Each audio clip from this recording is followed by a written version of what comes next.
Hey guys, it's Amanda over at AmandaReads, and today I'm coming to you with my end of year wrap up. I've just been really busy. The wedding is coming up in a little over 1 month, and there's just been a lot of stuff to do with work and all of those things.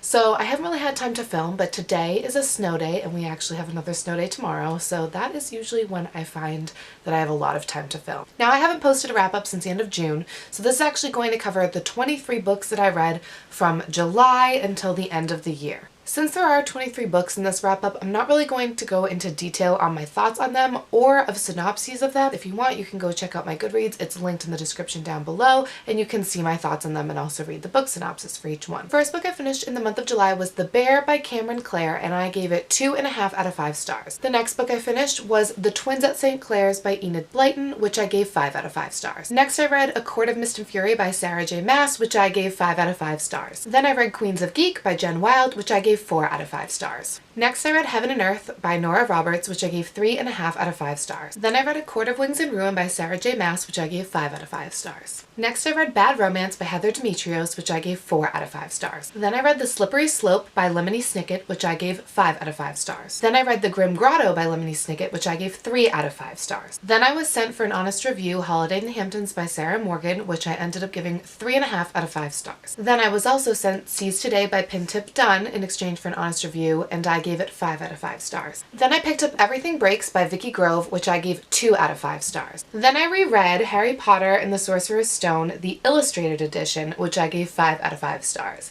Although this was a reread for me, this was the first time I actually read this edition, and it was amazing. Next I read Leftovers by Laura Weiss, which I gave 4 out of 5 stars. And then I picked up How It Ends by Laura Weiss, which I gave 5 out of 5 stars. Then I read Fortunately the Milk by Neil Gaiman, which I gave 4 out of 5 stars. Then I decided to start rereading a favorite childhood series of mine, which is the Junie B. Jones series, and I read the first 6 books. So we have Junie B. Jones and the Stupid Smelly Bus, which I gave 5 out of 5 stars. Junie B. Jones and a Little Monkey Business, which I gave 5 out of 5 stars. Junie B. Jones and Her Big Fat Mouth, which I gave 3 out of 5 stars. Junie B. Jones and Some Sneaky Peeky Spying, which I gave 4 out of 5 stars. Junie B. Jones and the Yucky Plucky Fruitcake, which I gave 4 out of 5 stars. And finally, Junie B. Jones and That Meanie Jim's Birthday, which I also gave 4 out of 5 stars. And these are by Barbara Park. Next I picked up They Both Die at the End by Adam Silvera, which I gave 4.5 out of 5 stars. Then I picked up Blue Lily Lily Blue by Maggie Stiefvater, which I gave 5 out of 5 stars. I was then sent Moonlight Over Manhattan by Sarah Morgan in exchange for my honest review, and I gave it 5 out of 5 stars. Next I read The Raven King by Maggie Stiefvater, which I gave 5 out of 5 stars. Then I picked up Home Alone, the illustrated edition for my classroom, which I gave 2 out of 5 stars. And my final read of 2017 was One Breath Away by Heather Gudenkauf, which I gave 3.75 out of 5 stars. So those are all of the books that I managed to read from July to the end of 2017. I know that I wasn't really able to give you much information about any of the books, but if any of them looked interesting, I really encourage you to check them out on Goodreads and see if there's something that you're interested in.